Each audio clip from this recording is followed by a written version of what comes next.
Good afternoon. David Atkins, Targeted Individual. I'm back with another video by the grace of God. Today I'm going to be talking about methods of discrediting, gaslighting, strategic deception, stuff like that.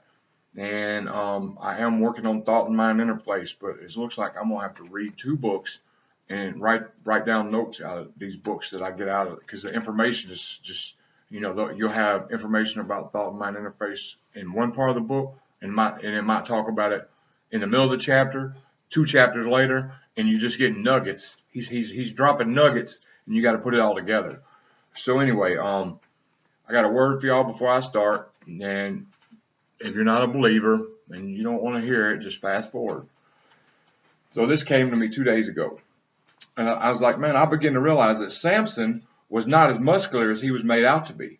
And I'm going to tell you why. He wasn't muscular. I bet Samson didn't have no muscles. And you know why I said that? Because when you look at Samson in a Sunday school book, he's got muscles. But I don't think he was as muscular as they depicted him in Sunday school class. It would have been foolish for Delilah to ask, where does your strength lie? If you saw Arnold Schwarzenegger in his heyday, you would not ask him, how come you're so strong? Where does your strength lie? Because he already looked strong. You know he got his strong. So God gave him strength. His strength was unseeable. They couldn't figure him out. Because if you saw Pee Wee Herman lifting weights with Arnold Schwarzenegger, you'd be like, where does his strength come? You'd be asking him, how you lifting the same weights as him? Okay, so let me get to the point. Which lets me know that God will give you strength that's not visible. He will cause you to be successful when the odds are against you, when there's no outward evidence that you are as strong as you are, and yet you can do feats that succeed people's impression of you, or because of the anointing that is upon your life, God can do it. And they say, how can a woman like that end up in a position like that? And how can a man like that end up over there? You got doors open for you that you can't even explain. You got doors open for you can't even explain. And you can do stuff and you don't even know how you do it. You weren't trained for it. You're just gifted in it. And it blows the minds of the peers that you know what to say and what to do and when to do it. And it's because of the anointing of God on your life. Okay, now let me start this video. Methods of discrediting, gaslighting. We naturally use a philosophy of Occam's razor, which states the simplest explanation is usually the best. So to make someone sound paranoid, all you have to do is come up with a sufficiently complex plan of harassment, and the majority of people's disbelief of that event will be sufficient not to act or care about it. If you study the psychology of people like psychological operations in the CIA do, you can predict with a certain degree of accuracy what that person will believe given certain facts. We like to believe we're spontaneous and have choice, but when viewed objectively, that subjective feeling of choice becomes nothing more than a low probability of neural firing events. When people describe their decisions, they often say, I had no choice. This is simply a strong probability of neural firing events. Logic often dictates the strongest neural firing pathways given certain possible actions. You have just learned a basic principle of psychophysics by mapping the subjective experience of choice to the objective casualty of brain dynamics.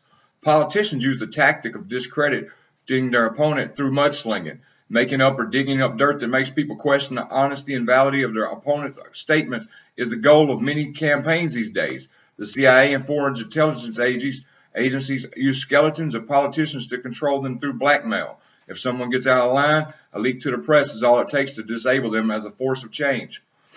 Lawyers use discrediting tactics on witnesses by trying to demonstrate to the jury a pattern of lying, misperceptions, ulterior motives that can successfully discredit a witness.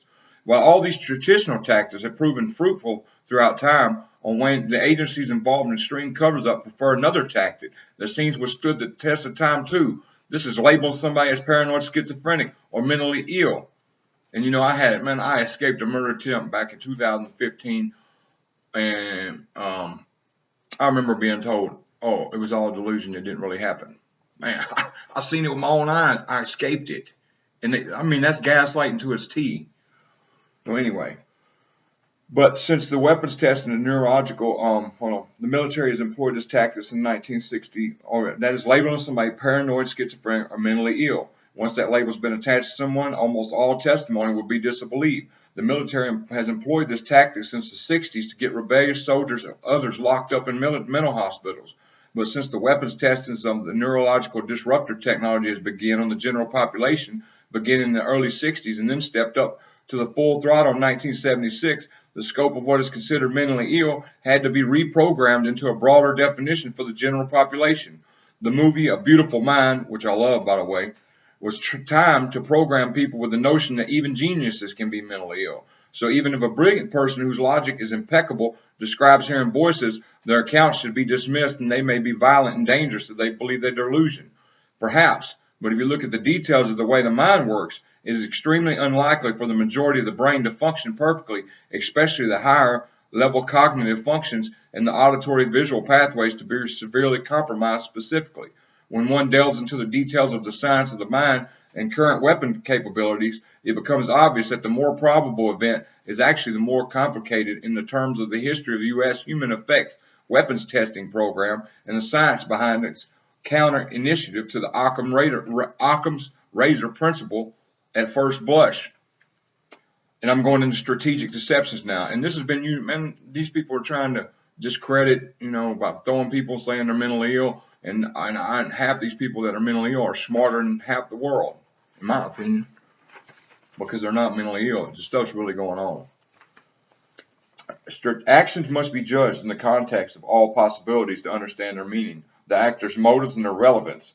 Another tactic that has successfully been employed by the government agents to help hide their secret concentration camps and human experimentation using this technology is by sending agents to pose as victims. Their task is to be outspoken and as crazy sounding as possible. I have run into at least 2 of these actors. This kind of warfare is commonly being used by the CIA to manipulate foreign countries' power circles. The psychological method works on the same principles as other disinformation tactics. It relies on the average person's tendency to generalize a single sample point to a whole group use binary thinking. These common logical flaws have been exploited to deceive the public for many decades. Simply by getting a couple of agents to pretend they are psychotronic slaves and then have them talk about evil aliens or other typically non-believable topics, the whole group of people who now talk about electromagnetic brain manipulation is associated with evil aliens and not believed by the average person who first heard the story. This is a simple tactic, but it's proven to work very effective on making the average person with limited time and input come to faulty conclusions and judgments about testimony related to the same topic. Psychological warfare, information warfare, and strategic deception are all actively used treasonously on our population. Just because these criminals are using invisible directed energy weapons and not guns, because they redefine information warfare as propaganda, we're supposed to think it is less than war and murder of the citizens. These are invincible weapons being used far more destructively than a simple bullet to the head. And I know I've caught a bullet to the head. Yeah, I was shot. Another often used tactic of misdirection is to create a large drama for public consumption. In the past, when these activities were gaining more attention, political scandals were leaked to the press or some other drama created. Other scandals timed to overpower the focus of the media have occurred with previous discovery of MK mind control programs like during Nixon's Watergate. Political scandal can easily hide and draw attention away from more ominous threats that are too ugly or complicated for a news bite. Clinton wasn't totally lying when he said there's a vast conspiracy to control politics.